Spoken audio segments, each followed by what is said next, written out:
जी मित्रों, मैं थोड़ा अपना वीर मलिक बशीर देश पंजाब यूट्यूब चैनल तो अज असी गल करांगे बजट के बारे। बजट हिंसियां का ते लफ्ज़ों का हेर फेर है। बजट अशराफिया का ते हुक्मरानां दियां इयाशियां का पलंदा है। अग लग गई बस्ती विच, अग लग गई बस्ती विच ते चाचा भतीजा मस्ती विच। बजट बनाने वालियां ने सब तो पहला तो अपनी तनख्वाहां विच सौवां के हिसाब नाल इजाफे किए ते फिर IMF के इशारियां ते बजट बना के सुनाता। बजट अमीरां दी पेंशन ते गरीबां दी टेंशन है। बजट दे विच मजदूर ते किसानां नूं ते आम गरीब आदमी नूं बिल्कुल नज़रअंदाज कर दिता गया है। पहला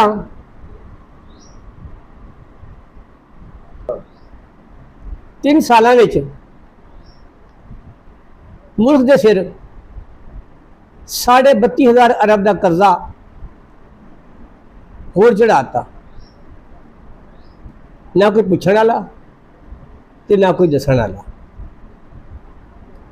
बजट बनाने वाले ने आम गरीब मजदूर ते किसानों नूं इंज निचोड़िया है जिवें धोबी कपड़ा निचोड़दा है। मिडल क्लास लोगों लिए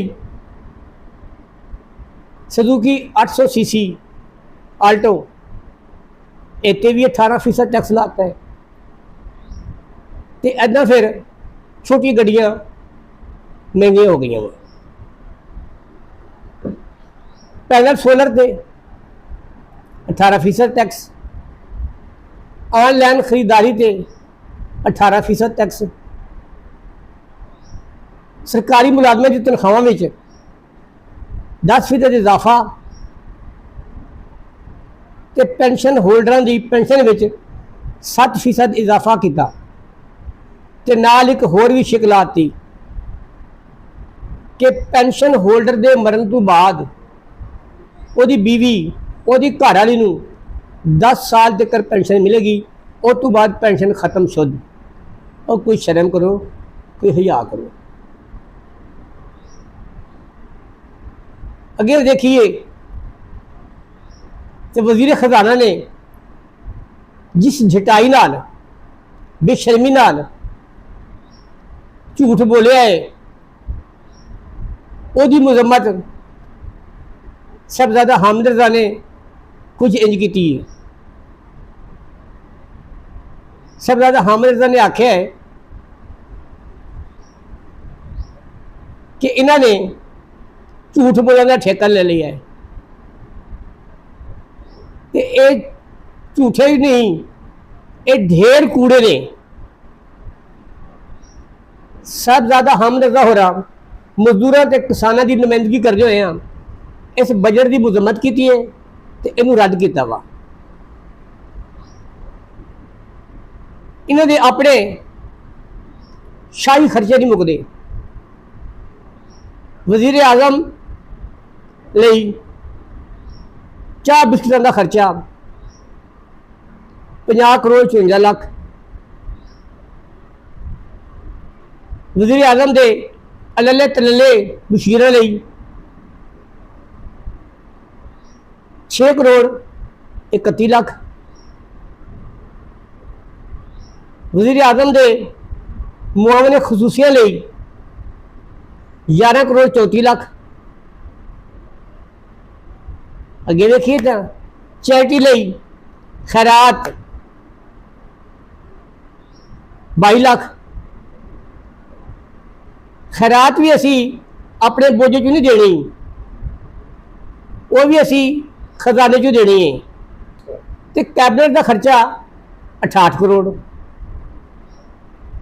बल्ले मेरे ਦੇਸ਼ ਦੇ ਹਮਦਰਦੋ, ਉਹ ਤੁਸੀਂ ਖੈਰਾਤ ਵੀ ਆਪਣੇ ਬੋਝ ਨਹੀਂ ਦੇਣੀ, ਉਹ ਵੀ ਕੌਮ ਦੇ ਟੈਕਸਾਂ ਦੇ ਪੈਸੇ 'ਚੋਂ ਦੇਣੀ ਹੈ।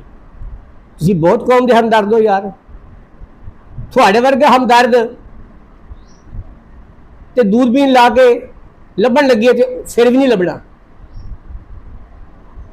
ਮਜ਼ਦੂਰਾਂ ਤੇ ਕਿਸਾਨਾਂ ਤੇ ਗਰੀਬਾਂ ਨੂੰ ਇਹਨਾਂ ਨੇ ਰੱਬ ਸੁਣ ਦੇ ਹਵਾਲੇ ਕਰਤਾ ਵਾ।